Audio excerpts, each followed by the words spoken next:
thank you for wearing green today. I mean, in honor of the Celtics win, I'm sure.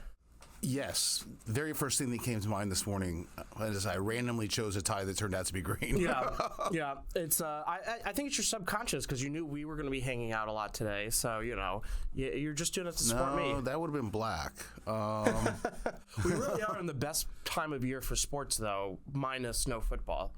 We have the PGA. Oh, no, the schedule just came out. So the we schedule have just football. came out, so we even have football to talk about. So, I mean, right, the Steelers open against the Jets, so they have a chance to go with a winning record briefly. Yeah. and then you play the Patriots, so there goes your winning record. No, they'll be a 1-1 by the time they get there. So. All right. Well, let's do the podcast, huh? Who's your quarterback these days? Oh, still Drake May. Oh, wow. Much better position than you guys.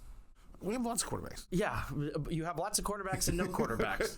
I think I said that about the Cleveland Browns, but it might apply to you as well. They have even more. I think there's 3 teams that sort of applies to. Yeah. You guys, the Cleveland Browns, and the Saints, with Aaron Rodgers still out there. I think the Steelers should pick up Carr. I mean, who cares if he's retired?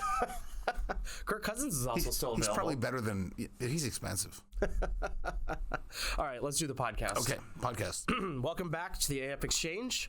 On this episode, House committees mark up the reconciliation bill, and President Trump issues a new executive order on drug prices. Joining us to discuss all this is Douglas Holtz-Eakin and AAF's Director of Healthcare Policy, Michael Baker.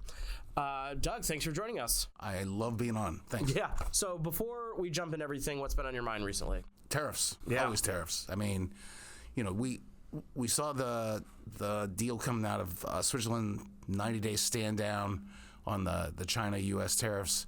So we go from 145 down to 30. China goes from 125 down to 10. Directionally, good news. It's fed this narrative that, somehow Trump has changed his tune on tariffs. Not true. The U.S. effective tariff rate is now 16%, which puts us in the company of those economic powerhouses, Burundi, Chad, and Venezuela. So, no thanks. Yeah. I mean, and this is just a 90-day pause on a lot of what he's talking about with China and things like that. So there are no deals here. We still have to get to a deal. No deals. At the end of this. 70 bad actors. We have no deals with any of them. Yeah. And so the whole thing doesn't hang together. Mm-hmm. And, as you know, I wrote a piece where I said we've done all this damage and we've gotten nothing. Yeah. I think that overstates the case, but that's life. Yeah. and they did come to some agreement on the UK deal, but was it really an agreement? Yeah. There's nothing written down, nothing signed. I can't tell if the Boeing planes were going to go there anyway, and they just rolled it into this to dress it up. Mm-hmm. When Mr. Trump was first elected president, he said we should get a real trade agreement with the then newly Brexited United Kingdom, in a week, and we should have. We still need to do what USTR used to do as a matter of course, negotiate real trade agreements that lower barriers to trade and allow U.S. exporters market access. We made no progress on that front. And what about what is this latest announcement? These announcements, these agreements, these planned, these agreements to have agreements have impact on inflation and what the Fed might be thinking?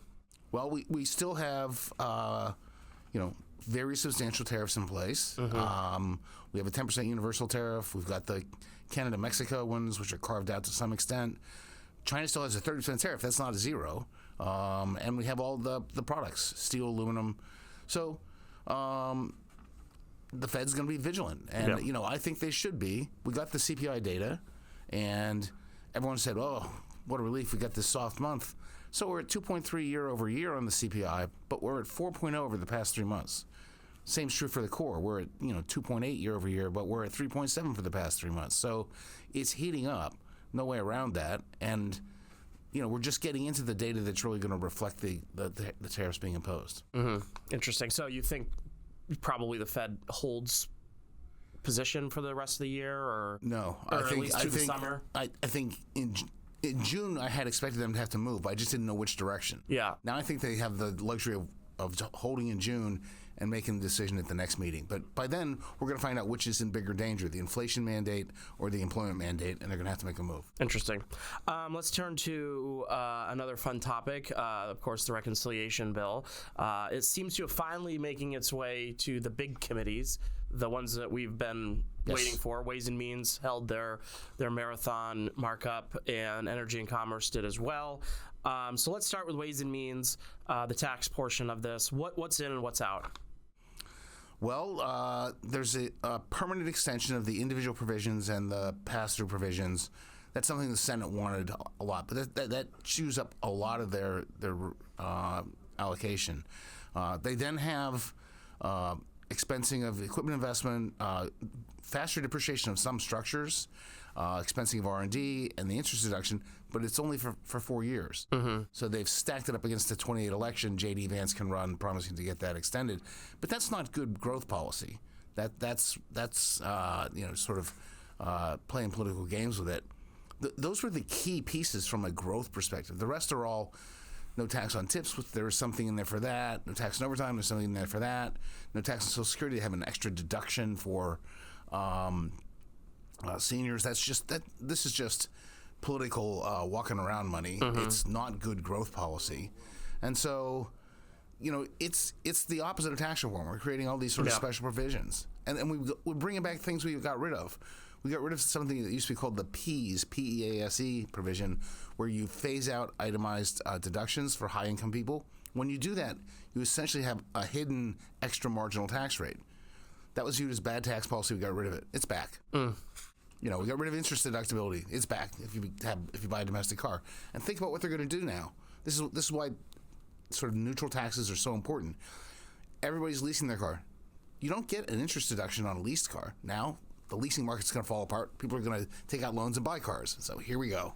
And I'm not a fan. Yeah. Let's just put it that way. This is not a great piece of tax policy. Yeah, I mean, and you didn't even bring up the SALT cap, which of course it's still Speaker Johnson is meeting with the SALT caucus later today or tomorrow, sometime in the near future, and also the Freedom Caucus people. So that's going to be has to be another portion of the tax portion of the reconciliation package. This is just the most vivid example of the politics trumping good policy. I mean, there's no question about it. The SALT cap should be zero. Yeah.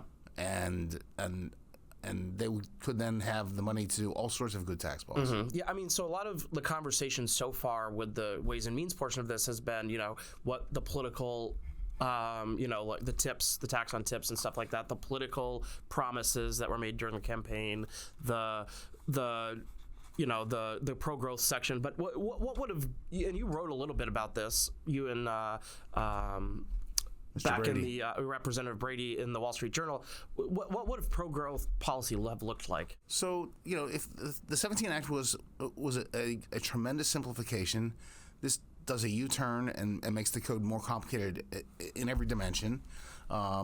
It would have done permanent on the investment incentives, and that would have been the biggest thing they could have done. They could have also improved the taxation and pass-throughs. They didn't do anything other than just give it a bigger deduction, but they still have all the sort of differential tax rates that come from the individual brackets, right? You could have actually had a regime that was sensible for pass-through entities. They didn't do any of that. They could have fixed the international provisions better. There's not much there. This is just it's just using the tax code for targeted constituencies instead of worrying about the economy and growth. Interesting. On the other side of this, of course, Energy and Commerce, and Michael will be on a little later to talk more in depth about this. But I wanted to sort of get your view on the portions of this part of the package. What's in and what's out there? Well, the biggest things that are out are any substantial reforms to Medicaid. I mean, the number one thing would have been to roll back the expansion that came with the ACA that covered single individuals, and we didn't 90% match rate, which doesn't make any sense. Why we have a higher match rate for single males than for pregnant mothers? I don't understand that at all. None of that's happening. Per capita caps, the reforms that were in the 17 law that didn't make it through. That got pitched out. They did put in some work requirements. That'll get all the attention. Those haven't historically done a lot. They went after these so-called provider taxes. So because the federal government matches state spending, if I tax Kyle $100 and then just spend that $100 right back in the Medicaid program, the federal government now matches it at, say, a 70% rate. I turned that $100 into $170. So that's just gaming the feds. Like, you're giving it to me, but I'm giving it right back. You're not any worse off. We're just taking the money from the other taxpayers. So let's crack down on that. I think that's a good thing. There's going to be some yelping about it, but I think that's in the right direction. Interesting. Well, Doug, that's all I had to talk today about. So thanks for joining us. Happy to join. Michael, welcome back to the podcast. Thanks so much for having me. You've had quite a busy week. It has been. It's been good, but busy. Yeah. And I'm sure there's no end in sight for you right now. So we just had Doug on to talk about the energy and commerce portion of the reconciliation package, and I want to get your take. Absolutely. It's always a marathon to try to get through these packages, but it's an important piece of congressional action and presidential action, so it's important to pay attention to. Yeah. So you've talked a lot about this whole package being, a missed opportunity for some real reform. What should lawmakers have focused on to ensure the long-term sustainability of these programs? Yeah. So one of the big things that is really important is that we don't often, the collective group of people who care about federal health policy, don't very often get to take big swings at structural reforms in any program, let alone one that takes up such a large portion of the federal budget. And it's really, really important that we use this opportunity to do just that, not only to create sustainability, but also to make sure that the programs are working for the people that they need to work for. Mm-hmm. All right. So I'm sure that you'll have to continue to watch all this as it unfolds and what the final package will look like as we continue moving on. But there was another big announcement in your area this week that sort of stole most of the headlines on Monday, and that's, of course, drug prices. President Trump signed an executive order aimed at lowering drug prices on Monday, was it? Yes. Yeah, so Monday. So what were the key takeaways from that executive order? So the executive order on Monday set up a new policy regime that really focused on lowering drug prices in line with the rest of the world. It is well documented that Americans pay for drugs at much higher levels than in other countries, but that's not inherently a bad thing. And this executive order sort of sets it up that way. So what it does is it says that pharmaceutical companies have to sell their drugs to Americans at the same prices or lower prices to those abroad, particularly in the Organization for Economic and Cooperative Development, so OECD, which is a group of countries across Europe and South America, which brings up a concerning point, which is that's a price control. That's a price cap on what a company can charge, and that's really concerning because, first of all, we know that price caps don't work, but second of all, we are outsourcing America's considerable purchasing power and market strength to nations that probably don't have the same standard of living nor the same economic abilities that we do. Interesting. So what kind of impact do you expect this kind of order will actually have? So it's still a little early to say what exactly the impact will be because we do need some further guidance from various cabinet secretaries, including the Secretary of Health and Human Services, the Secretary of Commerce, and the U.S. Trade Representative. But we would imagine that if price caps are brought to the United States, this will lessen innovation. This will deter development and the sale of various drugs, and really could harm the long-term health outlook for the United States, which I know has been an important measure of concern, particularly in the new administration. But this order does not actually help us solve that and could exacerbate the issues that we're facing. Yeah, it seems like the past couple of administrations, whether it be the IRA or this latest order, have just obviously everyone wants to have cheaper drugs, but Right. There's a lot of unintended consequences with some of these fixes that they're bringing along with them. Yeah, the fixes themselves, which are exactly what they're billed as, are not fixes. They introduce whole new problems, and we end up creating a new thing to fix. Yeah. And if we obviously, there are a number of different factors, and this may be a gross oversimplification, but the market has done okay in health innovation and development, and I think that while there absolutely can and should be, again, to go back to the reconciliation conversation, structural reform in how the federal government engages in the healthcare system, I don't think that unilateral executive action and a pricing regime that obviously doesn't work in other countries that well is the answer to the problems that we're facing. Interesting. Well, I'm sure that will create more headaches for you and more problems, but you'll have a lot more to say on this later and continuing as the plans start to unfold. But I have one last very important question for you. Who do you have winning the PGA Championship this weekend? So I know there's a lot of discussion about Quail Hollow being a good fit for various golfers.